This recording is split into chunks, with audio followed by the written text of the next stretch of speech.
Very close associate of Swami Maharaj.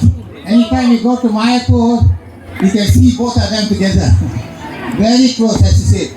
So, and now at the present moment, he is the chairman of the GBC Isckon World. இப்போ வந்து ஜிபிசியோட தலைவர் ISKCON அவர் வந்து ஜெயபிரதாக்கா சுவாமி நெருங்கினான அசோசியேட்டா நெருங்கினான பக்தர்.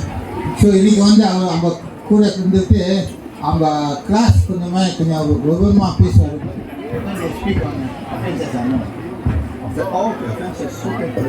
So இன்னைக்கு வந்து முக்கியமான டாபிக் கொடுத்துருக்கோம். என்னன்னாக்கா அவங்க சில பேர் புதுசாக வந்தவங்களுக்கு தவறு செஞ்சுருக்காங்க. வைஷ்ணவ அபராதம், சேவ அபராதம், பல மாதிரி பக்தனுங்க மரியாதையில் பல பிரச்சனைகள் உருவாக்கிட்டு இந்த மாதிரி செஞ்சுருக்காங்க. அதனால் Banu Maharaj is the author. பல புக்குங்கள் எழுதியிருக்காரு. இந்த டேட்டி வர்ஷிப் புக்கை பற்றியும் எழுதியிருக்காரு. ஸோ அவர் வந்து பேசுகிறது வந்து ரொம்ப முக்கியம். அவர் வந்து இன்ஸ்ட்ரக்ஷன் கொடுக்குறது ரொம்ப முக்கியம். அவர் என்ன சொல்கிறாரோ கவனமாக வைஷ்ணவ அபராதம் செய்யாமல் நம்ம பக்தி வாழ்க்கையை நம்ம தான் காப்பாற்றணும். So we have to protect our spiritual life. We must not do any offenses. So this is what we invited Bhanu Maharaj to give us the instructions, the knowledge. So without talking too much, I would like to introduce Bhanu Maharaj to start the discussion, the topic. What's the time limit? Because Jabadaka Maharaj a lot of time. Yeah, and when is Jabadaka Maharaj? 8:30. Okay. Namo Vishnupadaaya Krishna Prasthaya Bhutale Srimati Bhaktivedanta Swami Niti Namani Namaste Saraswati Devi Gauravani Prachadane Nirvasesha Shunyavadi Pastatadesha Kadane Sri Krishna Chaitanya Prabhu Nityananda Sri Advaita Gadadhar Shosati Gaur Bhaktivinoda Hare Krishna Krishna Krishna Hare Hare Hare Rama Rama Rama Hare Hare. So in all religions, and particularly in the Vedic religion and in the concept of dharma, there is this concept of sin and piety, papa and punya. எல்லா தர்மங்களிலும் வேத தர்மத்தில் உட்பட பாவம் புண்ணியம் என இரண்டு விஷயங்கள் உண்டு.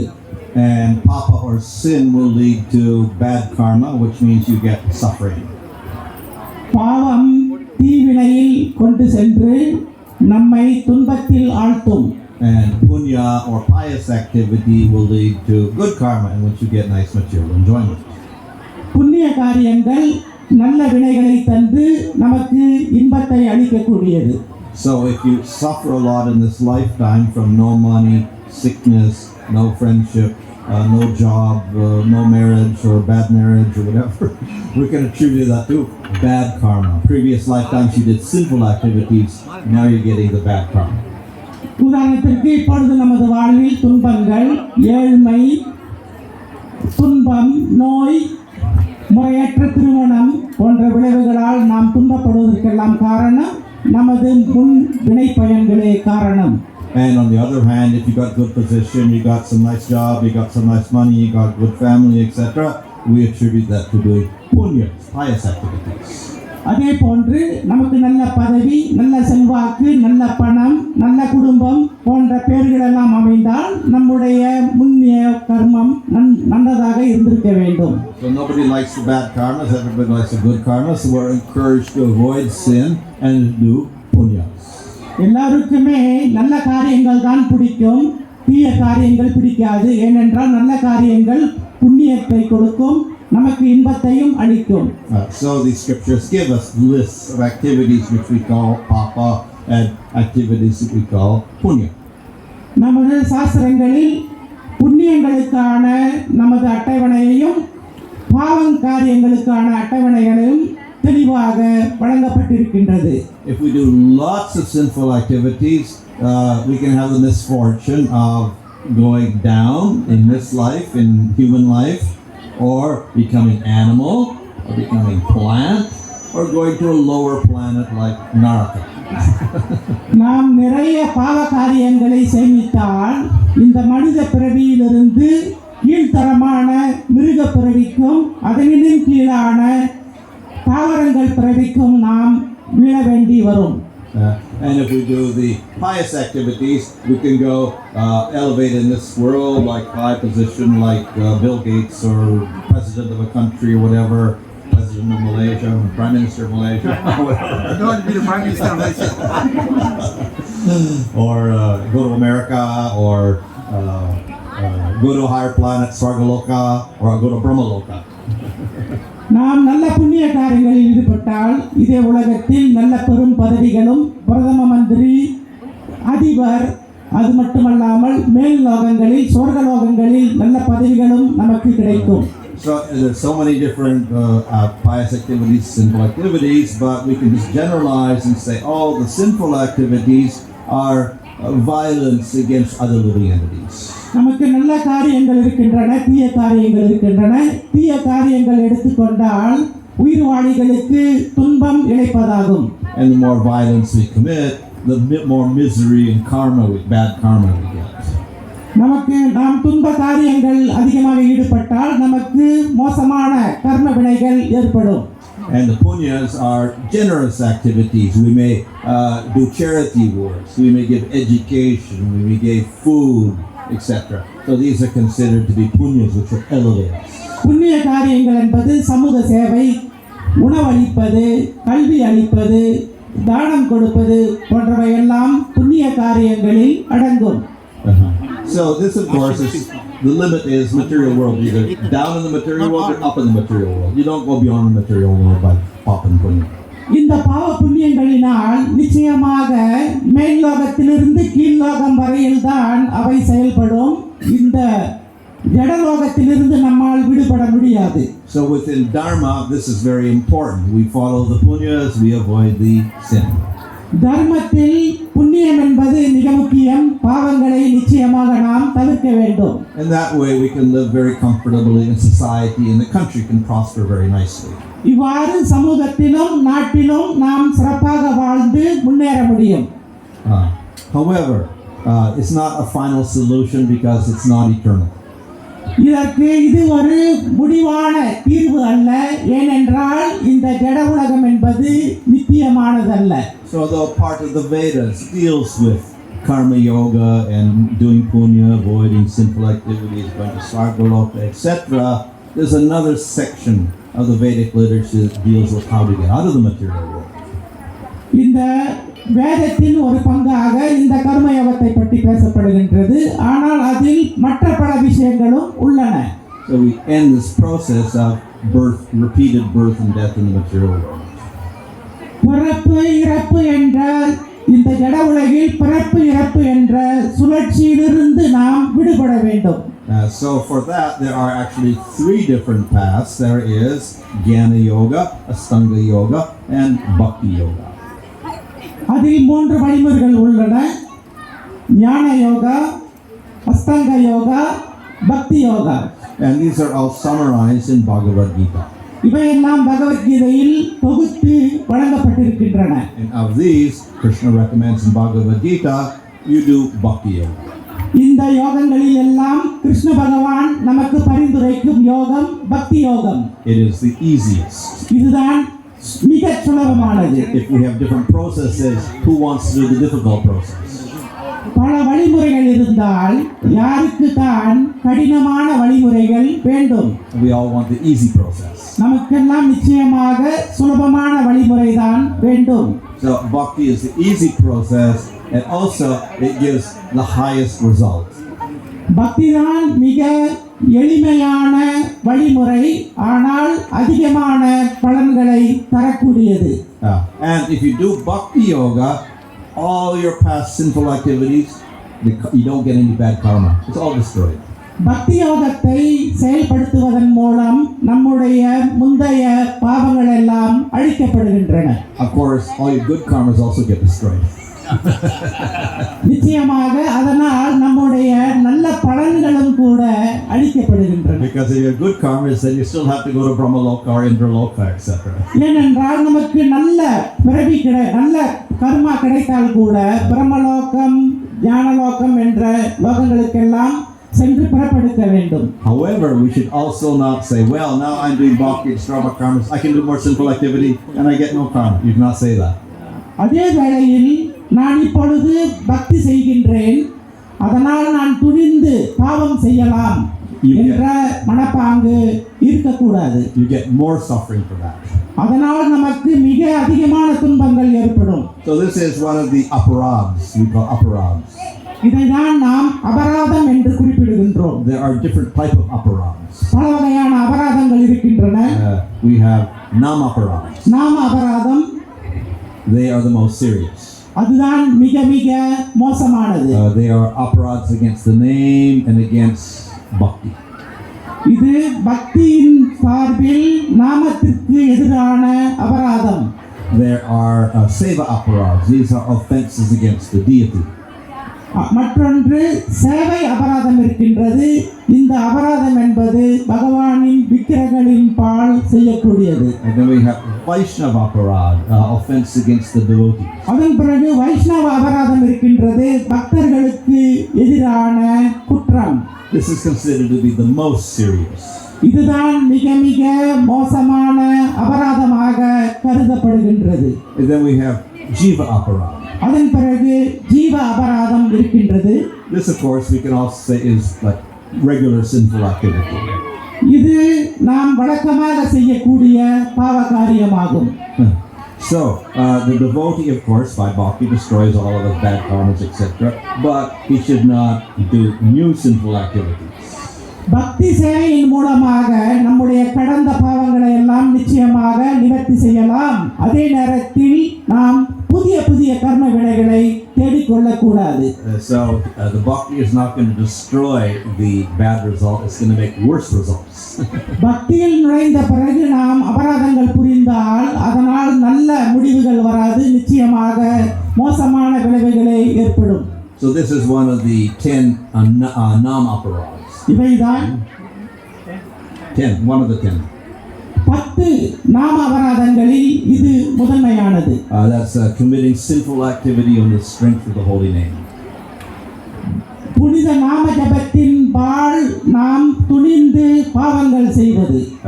So these 10 nam aparads are particularly serious because sinful activities, they give you bad karma, but they don't destroy your bhakti. நாம அபராதம் செய்தால் நிச்சயமாக அது பாவம் தான், ஆனால் நமது பக்தியை அது சீரழிக்காது. But the nam aparads, they can destroy your bhakti. ஆனால் நாம அபராதம் நமது பக்தியை சீரழிக்க வல்லது. So therefore, every morning we chant the nam aparads because they're supposed to protect our bhakti. அதனால்தான் ஒவ்வொரு காலையிலும் நாம் நாம அபராதம் செய்யக்கூடாது என்று வலியுறுத்துகின்றோம். ஏனென்றால் நமது பக்தி சீரழிந்து விடக்கூடாது. Now within those nam aparads, we also got the Vaishnava aparad. இந்த நாம அபராதத்தில் வைஷ்ணவ அபராதம் என்ற பிரிவும் உள்ளது. So the first aparad is Vaishnav Ninda, to criticize the devotees. முதலாவது இந்த வைஷ்ணவ அபராதத்தில் முதலாவது வைஷ்ணவ நிந்தை, அதாவது பக்தர்களை குறை கூறுவது. And then the third aparad is Gora Vagya, to offend the guru. மூன்றாவது குற்றம் குரு அபராதம், குருவை குறை கூறுவது. So both are concerning the devotees, and we cannot offend the devotees. இது இரண்டுமே பக்தர்களை நிந்தனை செய்வது, இது நிச்சயமாக தவிர்க்கப்பட வேண்டும். We all need help to get to Krishna. கிருஷ்ணரிடம் நெருங்குவதற்கு நமக்கெல்லாம் உதவி தேவைப்படுகின்றது. And the main help we get is through the devotees. நமக்கு அந்த முக்கியமான உதவி பக்தர்களிடமிருந்துதான் வருகின்றது. So by offending the devotees, we can't get any help. பக்தர்களை நிந்திப்பதன் மூலமாக நமக்கு எந்த உதவியும் கிடைக்காது. But worse than that, Krishna gets very angry. அதை விட மோசமானது, இதனால் கிருஷ்ண பகவானுக்கு மிகுந்த கோபம் ஏற்படும். So we cannot advance at all, and rather we go backwards. இதனால் நாம் பக்தியில் முன்னேற்றம் அடைய முடியாது, ஆனால் மேலும் சீர்குலைந்து போவோம். So that Vaishnav Ninda is sometimes called the mad elephant offense. வைஷ்ணவ நிந்தனை சில சமயங்களில் மத யானைக்கு ஒப்பிடப்படுகின்றது. Do you have? You must have wild elephants there. Malaysia, you have wild elephants? Anyone? Wild? Oh, in the jungle, yeah. And in Thailand, I think they have wild elephants also in the jungle. Yeah. மலேசியாவிலும் மத யானைகள் உள்ளன. Sometimes the elephants get a little wild. சில சமயங்களில் யானைகளுக்கு மதம் பிடிக்கும். They'll come in a village and just destroy the village. கிராமங்களுக்கு வந்து அந்த கிராமங்களை எல்லாம் நாசப்படுத்தும். So the Vaishnava aparad is like that, the sadhu ninda. இந்த வைஷ்ணவ அபராதம் சாது நிந்தனை என்பது இப்படித்தான். So we have to be very careful about that. இதில் நாம் மிக கவனமாக இருக்க வேண்டும். Particularly the Vaishnava ninda means to have some bad feelings, some ill feeling towards the devotee. இந்த வைஷ்ணவ நிந்தனை என்பது என்னவென்றால் பக்தர்கள் மீது நமக்கு மனக்கசப்பு இருப்பது. And this may be in mind, it may be in words, it may be in actions.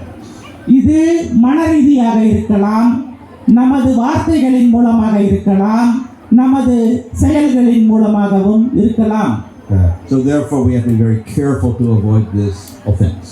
இந்த குற்றங்களிலிருந்து விலகி இருப்பதில் நாம் மிக கவனமாக இருக்க வேண்டும். And we can prevent this by always thinking very positively of all the wonderful qualities that devotees have. பக்தர்களிடம் காணப்படுகின்ற நேர்மறையான தன்மைகளை நினைத்து பார்ப்பதன் மூலம் இப்படிப்பட்ட குற்றங்களில் இருந்து நாம் நம்மை விடுவித்துக் கொள்ளலாம். Now we know that nobody is perfect, including devotees, so they will have faults. நமக்கெல்லாம் தெரியும் யாருமே பூரணமானவர்கள் அல்ல, பக்தர்கள் உட்பட. But the enthusiastic positive devotee will think, yes, he has faults, but by performing bhakti properly, all these faults will disappear.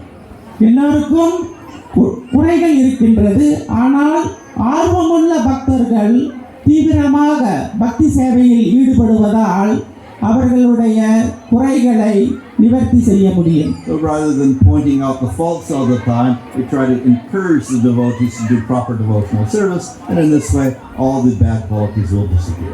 பக்தர்களிடம் குறை காண்பதை தவிர்த்து அவர்கள் பக்தி சேவையில் ஈடுபட நாம் ஆர்வமூட்டினால் நிச்சயமாக அவர்களின் தன்மைகளை நம்மால் மேம்படுத்த முடியும். So the guru, of course, is also a devotee, so we also have to be, careful of that. But then the guru also is a special devotee. குருவும் ஒரு பக்தர் தான், அதனால் அவரிடமும் நாம் கவனமாக இருக்க வேண்டும். ஆனால் நினைவில் கொள்ள வேண்டும், குரு என்பவர் சிறப்பான பக்தர். All devotees can teach us, but then we may select some to give special teachings. They are called Shiksha Guru. எல்லா பக்தர்களும் நமக்கு போதகர்களாக இருப்பார்கள், ஆனால் சில பக்தர்கள் நமக்கு சிறந்த போதனையை வழங்க முடியும். அப்படிப்பட்ட பக்தர்கள் சிக்ஷை குரு என்று வழங்கப்படுகின்றார்கள். And then we may select someone to give us mantra for worshiping deity. That is called the Diksha Guru. அதில் சில பக்தர்களை நமக்கு மந்திரம் கொடுப்பதற்கு நாம் தேர்ந்தெடுக்கின்றோம். அவர்தான் தீட்சை குரு. So we respect them as devotees. There's no sadhu ninda, but even more than that, we have to give great respect. இந்த சாது நிந்தனையை தவிர்த்து அவர்களுக்கு நாம் மாபெரும் மரியாதையை கொடுக்க வேண்டும். And the reason for that is, unless we give proper respect, we cannot get proper knowledge. அவர்களுக்கு முறையான மரியாதை வழங்காவிட்டால் நமக்கு முறையான அறிவும் கிடைக்காது. And thus, even in karmi schools, whatever, material schools, they were formerly taught to respect the teacher. நமது ஜட பள்ளிக்கூடங்களில் கூட கட்டொழுங்கு இருக்கின்றது, ஆசிரியர்களை மதிக்க வேண்டும் என்று. So in India, not just the spiritual teacher, but the music teacher and the grammar teacher and whatever, the mathematics teacher, they all have to get proper respect from the student, and then they would get proper knowledge. Huh?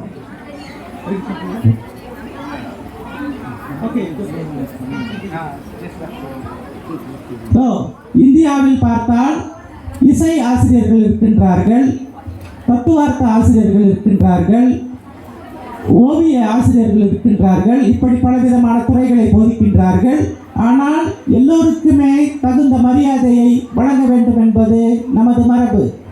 So therefore, to get proper knowledge out of the Shiksha Guru or the Diksha Guru, we have to give proper respect. அதனால் நமது சிக்ஷை குருவாக இருந்தாலும் சரி, தீட்சை குருவாக இருந்தாலும் சரி, அவருக்கேற்ற மரியாதையை நிச்சயமாக நாம் வழங்க வேண்டும்.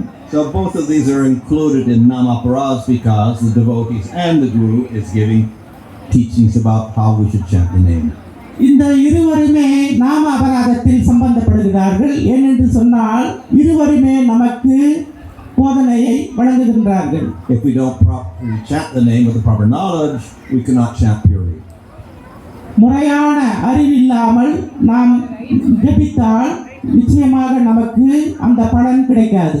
If we can't chant purely, we can't get prema.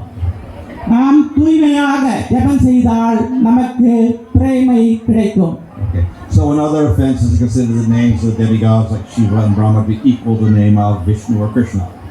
மற்றொரு குற்றம் என்னவென்றால் தேவர்களான பிரம்மா, சிவபெருமான் போன்றவர்கள் விஷ்ணுவிற்கு ஈடானவர்கள் என்று கருதுவது. So in chanting the holy name, anybody can chant the name and get some effect. But if we want to get prema, we have to understand that the name Krishna means a very special person, not this ordinary devata or ordinary human being. He is actually the highest form of Bhagavan. நாம் பகவானை எந்த ரூபத்திலும் வழிபடலாம். ஆனால் ஒருவர் பிரேம நிலையை அடைய வேண்டுமானால் குறிப்பாக கிருஷ்ண பகவானின் ரூபத்தை நாம் வணங்க வேண்டும். So if we understand that in the highest position, then we get highest results. இப்படி மிக உயர்வான நிலையை நாம் உணர்ந்தால் நிச்சயமாக உயர்வான நிலையை நம்மால் பெற முடியும். And if we think he is someone lesser, we get lesser results. அதற்கு கீழுள்ளவர்களை நாம் வணங்கினால் நமக்கு அந்த கீழ்நிலையான பலன்தான் கிடைக்கும். So in order to chant properly, we do need some proper knowledge about who is Krishna, who is Vishnu, who is Shiva, who is Brahma, who is ordinary Jiva. முறையான ஜபம் செய்வதற்கு கிருஷ்ண பகவான் யார், சிவபெருமான் யார், பிரம்மதேவன் யார், இப்படிப்பட்ட அறிவெல்லாம் நமக்கு இருக்க வேண்டும். Okay. Another offense on Namaparats is to disrespect or criticize the scriptures, particularly the scriptures glorifying Nama, the name of Krishna. மற்றொரு நாம அபராதம் என்னவென்றால் புனித நாமத்தை மகிமைப்படுத்தும் சாஸ்திரங்களை இழிவுபடுத்தக்கூடாது. So we have many different scriptures. Some are about karma yoga, some are about jnana yoga, some are about ashtanga yoga, some are about bhakti yoga. நமக்கு நிறைய சாஸ்திரங்கள் இருக்கின்றன. சில கர்ம யோகத்தை பற்றி, சில ஞான யோகத்தை பற்றி, சில அஷ்டாங்க யோகத்தை பற்றி, பக்தி யோகத்தை பற்றியும் சாஸ்திரங்கள் உள்ளன. So we give respect to all of these, but we also know that the scriptures of bhakti and those scriptures which promote bhakti are the highest scriptures. இந்த எல்லா சாஸ்திரங்களுக்கும் நாம் சரியான மரியாதையை கொடுக்க வேண்டும். ஆனால் அதிலும் கூட பக்தி யோகத்தை வலியுறுத்தும் சாஸ்திரத்திற்கு உயர்ந்த மதிப்பை நாம் வழங்க வேண்டும். And of all scriptures, Srimad Bhagavatam is the king of all scriptures. அந்த சாஸ்திரங்களில் ஸ்ரீமத் பாகவதம் எல்லா சாஸ்திரங்களின் அரசனாக வர்ணிக்கப்படுகின்றது. Therefore, we always have to give respect to scriptures. That's where we get the knowledge, so that we can chant purely, so we can get prema. நமக்கு முறையான ஞானத்தை வழங்குவதால் இந்த சாஸ்திரங்களுக்கு நாம் முறையான மதிப்பளித்தால் நமக்கு பிரேம நிலை ஏற்படும். So, in chanting the name, we should understand that there are many glorifications of the name in Scripture. இந்த நாமத்தை பற்றிய அறிவு நமக்கு கிடைத்தால் இந்த நாமத்தின் மகிமைகள் நமக்கு புலப்படும். But we will see in the Karma Yoga scriptures that you do Karma Yoga, you become eternal. கர்ம யோகம் செய்பவர்கள் கூட நித்திய நிலையை அடையலாம். And the Jnana scriptures say, by doing Jnana Yoga, you get the highest goal. தியான யோகம் செய்பவர்கள் தியான யோகம் செய்வதனால் மிக உயர்ந்த பலனை பெற முடியும் என்று கூறுகின்றார்கள். But in Bhakti scriptures, chanting the name, you get the highest goal. பக்தி யோகத்தில் பகவானின் நாமத்தை ஜெபித்தால் மிக உயர்ந்த இலக்கை அடையலாம் என்று கூறுகின்றது. So, which is the best? இதில் மிகச் சிறந்தது எது? So actually, for Karma Yoga and Jnana Yoga, what they say is exaggeration. கர்ம யோகம் தியான யோகம் என்பது எடுத்து கட்டுவதாக வர்ணிக்கப்படுகின்றது. But to encourage people to do it, they exaggerate a little bit. அதனை செயல்படுத்துவதற்காக மக்களிடம் அதனுடைய மகிமைகளை எடுத்து கட்டி கூறுகின்றனர். Just as if you're trying to convince your child to become a doctor, then you'll praise, if you become a doctor, then you get this and this and this, and you become eternal, and whatever, you get tons of crores of rupees or ringgits or whatever.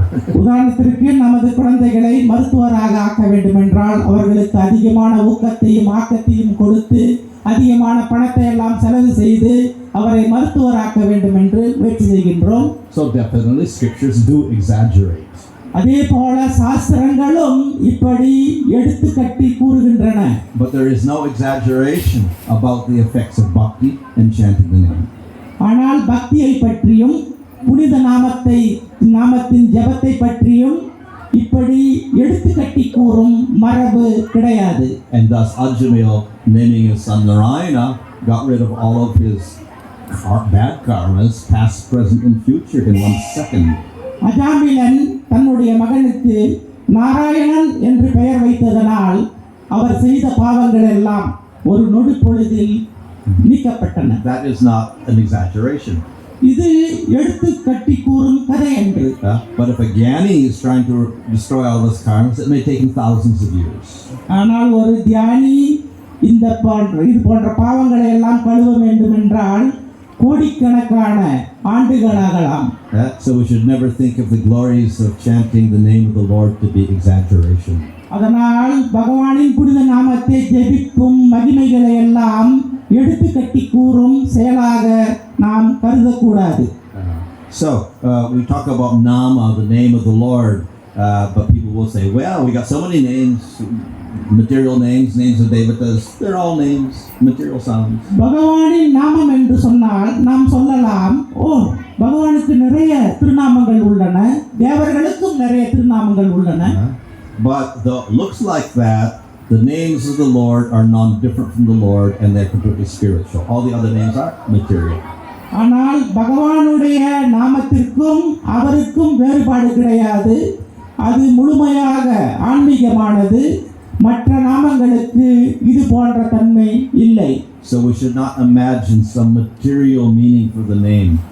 அதனால் இந்த நாமத்திற்கு சில ஜட சம்பந்தமான அர்த்தங்களை நாம் கற்பிக்க கூடாது. It's got nothing to do with anything in the material world. It's non-different from Krishna. அந்த நாமத்திற்கும் கிருஷ்ண பகவானுக்கும் எந்த வேறுபாடும் கிடையாது. இதற்கு எந்த ஜட சம்பந்தமும் இல்லை. Another offense, nama aparaz, is to think that chanting is another pious activity. மற்றொரு நாம அபராதம் என்னவென்றால் இந்த ஹரே கிருஷ்ண மகாமந்திரத்தை ஜெபிப்பது பலன் தரக்கூடிய கர்மகாண்ட நடவடிக்கையாக கருதுவது. So I mentioned pious activities can get to the Svargaloka or Brahmaloka. புண்ணிய காரியங்கள் செய்தால் சொர்க்கலோகம் பிரம்மலோகம் போன்ற இடங்கள் எல்லாம் கிடைக்கும் என்று நான் கூறினேன். But that is the limit, the highest thing that pious activities can do, nothing more than that. ஆனால் புண்ணிய காரியங்களினால் கிடைக்கக்கூடிய மிக உயர்ந்த நிலை அதுதான், அதற்கு மேல் கிடையாது. Chanting the name of Lord can give that, definitely. It can also give you mukti. பகவானின் திருநாமத்தை ஜெபிப்பதால் அந்த பதவிகள் கிடைக்கலாம், முக்தி கூட கிடைக்கலாம். But it can also give you much more than mukti, that is Krishna prema. முக்தியிலும் மேலான நிலையை கூட அது கொடுக்க வல்லது, அதுதான் பிரேம நிலை. So we should never think that chanting Hare Krishna is some material activity to elevate us to Svargaloka or some other material. அதனால் இந்த ஹரே கிருஷ்ண திருநாம ஜெபம் என்பது நம்மை மேல் லோகங்களுக்கு உயர்த்தக்கூடிய ஒரு ஜட நடவடிக்கை என்று நாம் கருதக்கூடாது. One other offense is we call pramada, inattentive chanting. மற்றொன்று குற்றம் என்றால் கவனமற்ற ஜெபம். Because the name is so valuable, then we should treat it like a great treasure.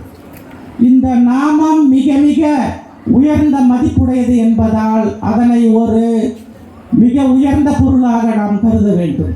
So if you have a necklace made out of gold and diamonds and rubies and sapphires and emeralds, you don't leave it out in your kitchen or on the floor.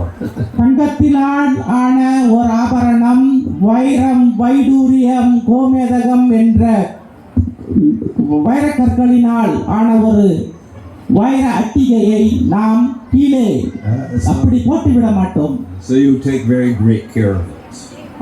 அதை மிக மிக கவனமாக நாம் பாதுகாப்போம். So the name, of course, we keep it in our heart and we say it with our voice. So we chant the name.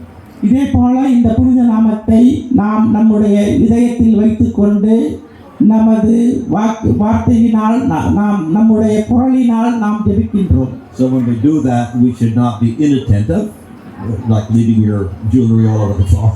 We should actually be very concentrated in our chanting. இப்படி நாம் புனித நாமத்தை ஜெபிக்கும் பொழுது மிக கவனக்குறைவாக ஆபரணங்களை வெளியில் போட்டுவிட்ட மாதிரி ஜெபம் செய்யக்கூடாது. மிக கவனமாக ஜெபம் செய்ய வேண்டும். In Harinam Chintamani, Bhakti Thakur analyzes a few different types of inattention. ஹரிநாம Chintamani என்ற இலக்கியத்தில் ஸ்ரீல பக்தி வினோத தாக்கூர் இப்படி கவனக்குறைவான பல நாம ஜபங்களை குறிப்பிடுகின்றார். One is to chant but have your mind all disturbed by material things. முதலாவது ஜபம் செய்து கொண்டு அந்த ஜபம் பல ஜட சம்பந்தமான விஷயங்களால் அலைக்கழிக்கப்படுவது. So therefore when we're chanting we have to get rid of all of these material distractions. அதனால் நாம் முறையாக ஜபம் செய்ய வேண்டுமானால் ஜட சம்பந்தமான விஷயங்களில் இருந்து நாம் தவிர்த்து கொள்ள வேண்டும். So Bhakti Thakur has recommended if you get too distracted by everything you put a blanket over your head. சில பக்தி வினோத் தாக்கூர் கூறுகின்றார், இப்படி நாம் ஜபம் செய்யும் பொழுது நமக்கு இப்படிப்பட்ட இடையூறுகள் ஏற்பட்டால் நமது தலையை சுற்றி போர்வையை போர்த்திக் கொள்ள வேண்டும் என்கிறார். Of course the modern world could say best you could do is close the door and turn off the TV. இந்த நவீன காலத்தில் நாம் என்ன கூற வேண்டும் என்றால் நம்முடைய வீட்டின் கதவை சாத்திவிட்டு தொலைக்காட்சி பெட்டியை அடைத்து விட வேண்டும். So another type of inattention is sleep. மற்றொரு கவனக்குறைவான ஜபம் என்னவென்றால் உறங்குவது. So we see people chanting but they're always sleeping.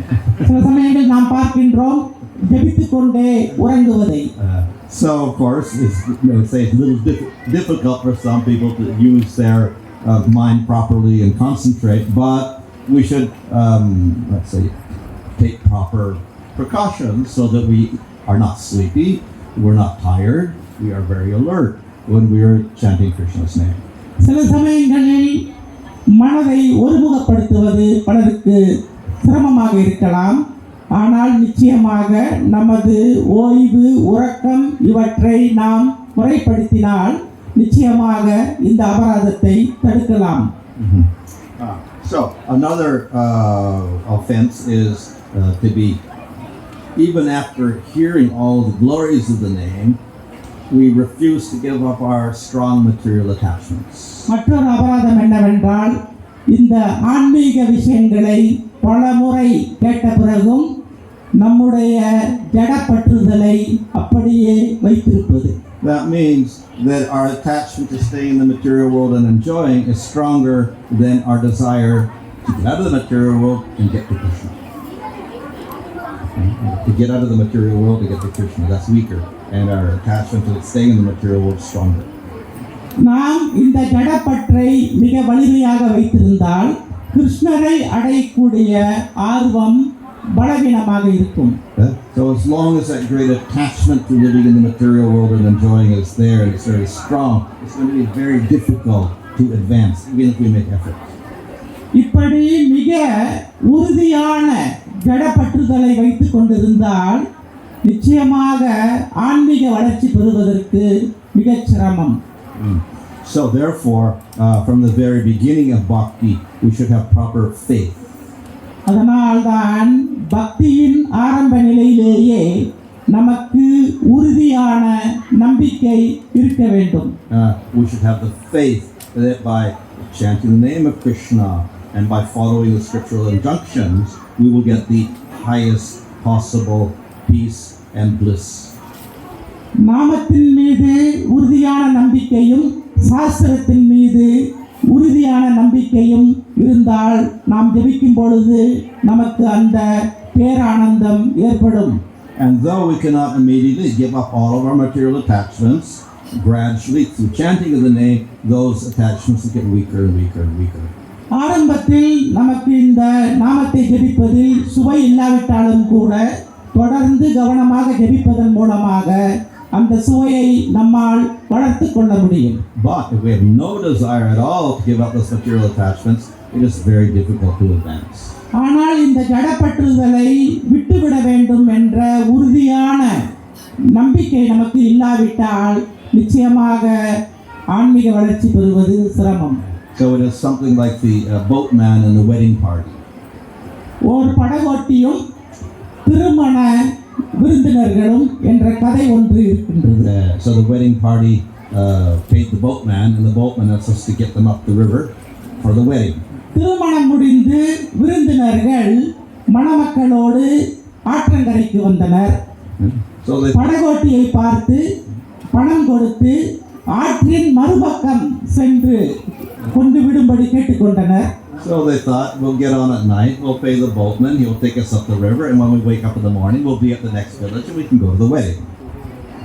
அதனால் அந்த படகோட்டிக்கு பணம் கொடுத்து இவர்கள் எல்லாம் படகிலேயே தங்கியிருந்தால் பொழுது விடிந்தவுடன் இந்த திருமண விருந்தினர்கள் அந்த திருமண விருந்திற்கு செல்ல முடியும். So they paid the money to the boatman, they got on the boat, and it was night time, so they all went to sleep. இவ்வாறு அந்த திருமண விருந்தினர்கள் படகில் ஏறி படகோட்டிக்கு பணம் கொடுத்து விட்டு இரவானதால் படகிலேயே தூங்கிவிட்டனர். And then they woke up and the sun rose and the mist rose and they looked around and they thought they were at the next village and they looked, no, we're in the same place. பொழுது விடிந்து பார்க்கின்றார்கள், சூரியன் உதித்து விட்டது, பனியும் பொழிகின்றது. ஆனால் அவர்கள் புறப்பட்ட இடத்திலேயே இருப்பதை கண்டார்கள். So they went to the boat and said, you cheated us, you went to sleep, you didn't do anything. அவர்கள் படகோட்டியிடம் சென்று நீ எங்களை ஏமாற்றி விட்டாய். So the boatman said, no, தூங்கிவிட்டு ஒன்று எங்களை அக்கறைக்கு கொண்டு செல்லவில்லை. all night I was pulling like this, going up the river. ஆனால் படகோட்டி கூறுகின்றார், இல்லை இல்லை, நான் இரவு முழுவதும் படகை ஓட்டிக்கொண்டே இருந்தேன். And then someone looked and they said, oh, the anchor is still in the water. அதன் பிறகுதான் ஒருவர் பார்த்து கூறினார், ஓ, படகின் அந்த நங்கூரம் அங்கேயே இருக்கின்றது. So you're putting for all the effort, but you're not going anywhere. நீ எல்லா முயற்சியும் செய்தாய், ஆனால் நாம் எங்கும் செல்லவில்லை. So we make no effort to give up our material attachments. For holding it like that, it's very difficult to advance in bhakti. இதுதான் பக்தியில் முன்னேற வேண்டும், ஆனால் நம்முடைய ஜடப்பற்றை உறுதியாக பிடித்துக் கொண்டிருப்பது. So the name is very merciful, and even if we cannot get rid of our attachments, at least if we're willing to give them up, then gradually we'll get weaker and weaker and weaker, and then we'll get destroyed. But if we have no desire at all to give them up, it's difficult. இந்த புனித நாமம் மிக சக்தி வாய்ந்தது. நமக்கு அதில் நம்பிக்கை இருந்தால் படிப்படியாக நாம் நம்மை வளர்த்து கொள்ள முடியும். ஆனால் நம்முடைய ஜடப்பற்றினை தொடர்ந்து வைத்திருந்தால் நாம் பக்தியில் வளர்ச்சி அடைவதற்கு மிகச் சிரமம். So there's one other offense that's called preaching to the faithless. மற்றொரு அபராதம் என்னவென்றால் நம்பிக்கையற்றவர்களிடம் பிரச்சாரம் செய்வது. Now, of course, Lord Chaitanya's movement is a movement of preaching. Let's deliver all the fallen souls. நிச்சயமாக ஸ்ரீ சைத்தன்ய மகாபிரபுவின் இயக்கம் என்பது பிரச்சார இயக்கம், எல்லா வீழ்ந்த ஆத்மாக்களையும் பறை தேற்ற வல்லது. But there's also this offense: don't preach to the faithless. ஆனால் நம்பிக்கையற்றவர்களிடம் பிரச்சாரம் செய்வது ஓர் குற்றமாகும். So we should be very enthusiastic. We also have to be very intelligent. நமக்கு நிச்சயமாக அதிக ஆர்வம் இருக்கலாம், ஆனால் அறிவுபூர்வமாகவும் இருக்க வேண்டும். So some people we cannot preach to, and we have to know that, and we avoid those people. சிலரிடம் பிரச்சாரம் செய்ய முடியாது என்று நமக்கு புரிந்துவிட்டால் தொடர்ந்து அவர்களிடம் பிரச்சாரம் செய்யக்கூடாது, தவிர்க்க வேண்டும். Why? Because we preach to them, they will become greater offenders. ஏனென்றால் அவர்களிடம் பிரச்சாரம் செய்யும் பொழுது அவர்கள் அபராதிகளாக ஆகிவிடுவார்கள். So how are we to save these people? இப்படி இருக்கும் பொழுது அவர்களை காப்பாற்றுவது எப்படி? So not direct preaching. இவர்களுக்கு நேரடியான பிரச்சாரம் செய்யக்கூடாது. It has to be indirect. அவர்களுக்கு மறைமுகமான பிரச்சாரத்தை நாம் மேற்கொள்ள வேண்டும். What? You can let them hear the name, but don't say anything. அவர்களுக்கு நாமத்தை கேட்கும் வாய்ப்பை மட்டும் வழங்க வேண்டும், வேறொன்றும் சொல்லக்கூடாது. You can give them prasadam. அவர்களுக்கு பிரசாதம் வழங்கலாம். So we can engage them in different ways without their knowing it is bhakti. பக்தி என்று உணராதவாறு அவர்களை பல பக்தி காரியங்களில் நாம் மறைமுகமாக ஈடுபடுத்த வேண்டும். And if they get enough of this, eventually they get faith, then they can hear properly without offense, and then they can advance in bhakti. இப்படி அவர்கள் இதன் மூலமாக சிறிது பக்தி பெற்று எந்த குற்றமும் புரியாமல் அவர்கள் கேட்கும் பொழுது அவர்களுக்கு நாம் பிரச்சாரம் செய்யலாம். So we should be careful to avoid these offenses in chanting the holy name and performing bhakti. பக்தி செய்வதிலும் இந்த புனித நாமத்தை ஜெபிப்பதிலும் இந்த குற்றங்களை எல்லாம் புரியாதவாறு நாம் நம்மை காத்துக் கொள்ள வேண்டும். Hare Krishna. Hare Krishna.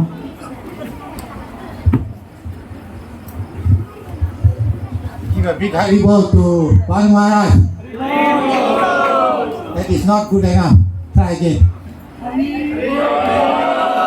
That's better, but you can do better. One more time. Okay. Now we'll ask Bhanu Maharaj to give his mercy by giving some darshan sweets.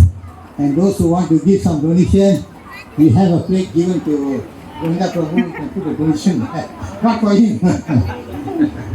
Come, please come one by one, faster. And one more thing, I was told that Devata